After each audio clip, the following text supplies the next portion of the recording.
Chapter 3 Crusoe. The water horse, breathed Kirsty. Well, I'll be scubbered, said Angus. I don't care what it is, said Mother. It's not staying in my bathtub. I'm going to get the breakfast now, and as soon as you've eaten it, that thing goes out of the bathtub, out of this house. I don't care what you do with it. Is that understood? And off she went. Kirsty and Angus looked so woebegone that Grumbled put an arm around each of them. Cheer up, he said.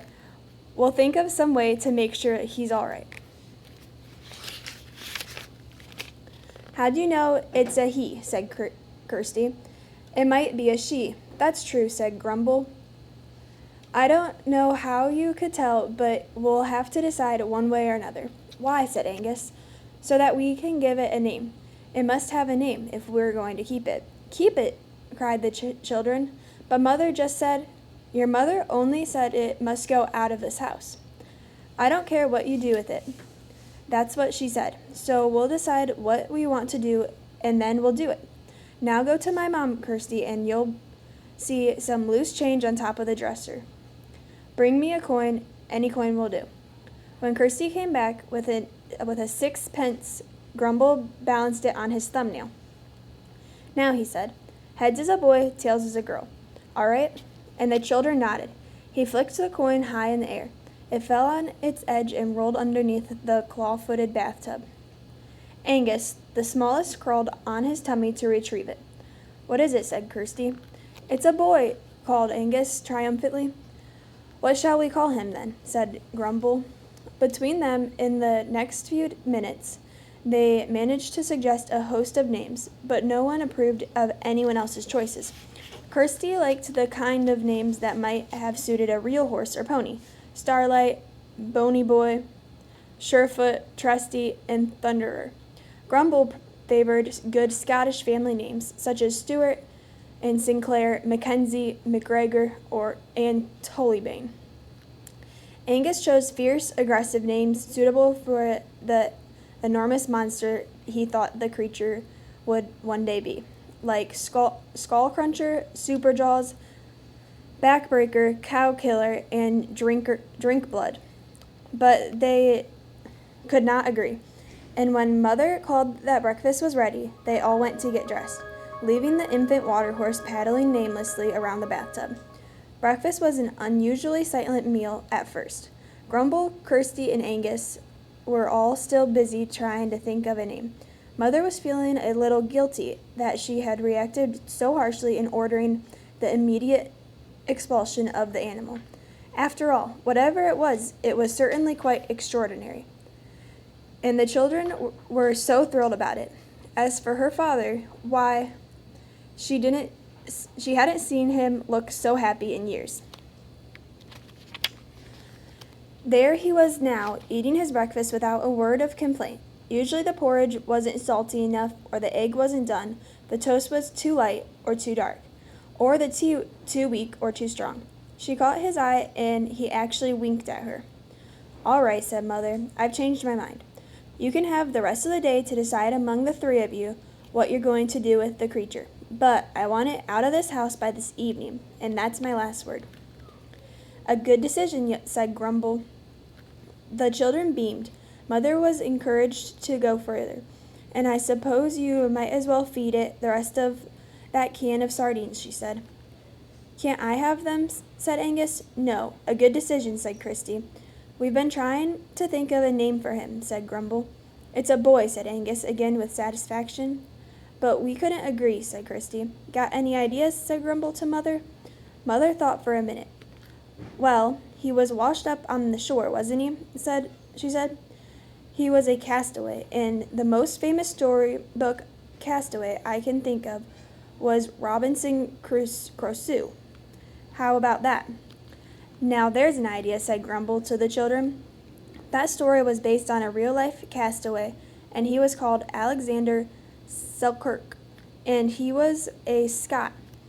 And whatever the water horse is, there's no doubt about one thing. He's Scottish beastie. Robinson Crusoe. And Kirsty, doubtfully, it's rather long, isn't it? Just Crusoe, then, said Angus. Grumble and Kirsty looked at one another and nodded. A good decision, they said. But the decision they had to make after breakfast was not so easy. It was, of course, what to do with the newly christened Crusoe. They stood looking down at him as he paddled around the tub, chirruping loudly for food. Now I've been thinking, Grumble said. First of all, you'd think we should simply put him back in the sea. That's where he would have hatched if the storm hadn't blown him ashore. Oh, no, said Kirsty. We'd never see him again. Wouldn't we find a big rock pool and keep him there? We could, but the spring tides might wash him out. Anyway, it'd be a terrible business feeding him up and down the cliff path half a dozen times a day. Could we put him in the loch-in? Grumble said. Angus, the loch-in was a small loch, no bigger than a couple of soccer fields, in the glen below the house. We could, Angus, and that's where he'll have to go when he's a lot bigger. But he wouldn't last long at the moment. There are pike in there big enough to swallow him whole, said Grumble, and he picked up a sardine by its tail and dropped it into the bathtub. With a swirl of water, Crusoe was on it, worrying it was like a shark. We must wait till he's big enough to treat the pike like that, said Grumble. But where can we keep him, said Kirsty. I know, said Grumble. In the goldfish pond, of course. I don't know why I didn't think of it straight away. Sunk in the lawn at one side of the White House was an oblong concrete pond the size of a pool table. In it just lived two goldfish named Janet and John that Kirsty had won at the fair when she was no older than Angus. Since then, she had in fact taken no notice at all of them. But the sight now of Crusoe tearing chunks out of the sardines made her blood run cold. Oh no, she cried. What about Janet and John? Lunch and dinner, said Angus dryly. No, said Grumble. We can't have that. We'll mount a rescue operation. We'll fish them out with the shrimping net. There's an old goldfish bowl in my garden shed. They can live in that till Crusoe is big enough to move to the loch-in. Now, one of you can come and help me catch them, and one of you can feed this fellow the rest of the can. Kirsty looked at her little brother. His eyes were glued to the remaining sardines. I'll stay here, she said quickly. When the others had gone, she knelt by the side of the bathtub, balancing the sardine can on the rim, and began to feed the water horse. She fed him very small scraps of fish. Gulping your food is bad for you, she said. Grumble shouldn't have given you a whole one like that. Crusoe looked directly at her. His eyes, she noticed, were lozenge-shaped, very dark and bright with a look of intelligence. He seemed to be listening to what she was saying. When he had finished the third of the 4 sardines, he appeared to be full, for he sank to the bottom of the bathtub and lay there for a little while. Then he floated up like a bubble rising in a fizzy drink, poked his nostrils out, drew a breath of air, and sank again. He continued to do this, and Kirsty timed him with her watch.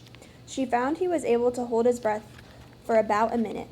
He rises for air seemed quite automatic since his eyes were shut and he seemed to be fast asleep.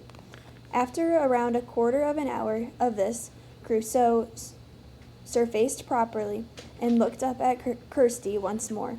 He did not, however, chirrup. You've had enough, haven't you, said Kirsty. We'll keep the last sardine for later.